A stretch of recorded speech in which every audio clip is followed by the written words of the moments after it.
So, I think it's kind of funny how the CG and the de-aging technology in the first 2 minutes of this movie were better than all of Gemini Man. Just saying. No! No! Also, you should know going into this movie that it takes place after Terminator 2. So when it comes to Terminator 3 Rise of the Machines and Terminator Salvation and Terminator Genesis, just forget they exist. Those three movies don't count anymore. They don't count towards the continuity. They just don't exist. All that time you wasted watching those three movies was completely worthless. Fuck.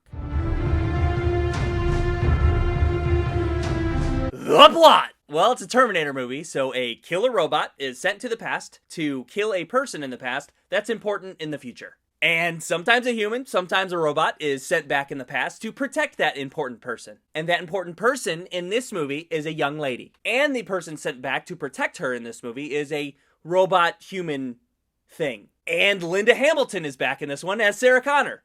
And Arnold Schwarzenegger's back too. Natalia Reyes. She plays the girl that the bad Terminator is after that will be important in the future. I think I'll leave it at that. I'm not very familiar with this actress. For the most part, she's fine. She could really use a little bit of acting experience. Her delivery with some lines really sucked. Her delivery with other lines was pretty good. She's a good actress when it comes to anger. Gabriel Luna.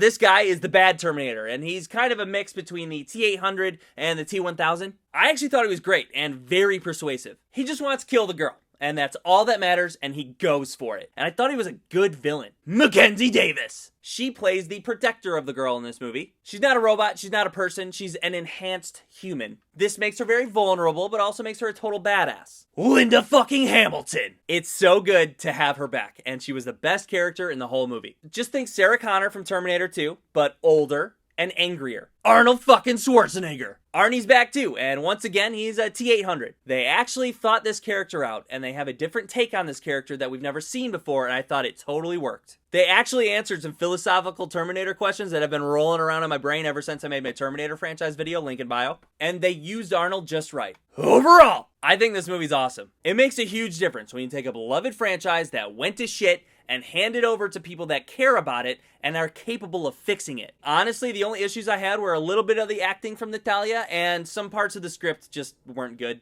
The action in this movie is unbelievable. The characters in this movie are handled with care, and the story is very well thought out. And the story is simplified back to the basics. Yes, it's another Terminator chase movie, but it's crafted by people that know the material very well. And they know the characters very well, and it's tweaked just enough to be its own movie. They take Terminator 2 and they bring it back full circle, and I had a great fucking time with it. Go see it! Subscribe!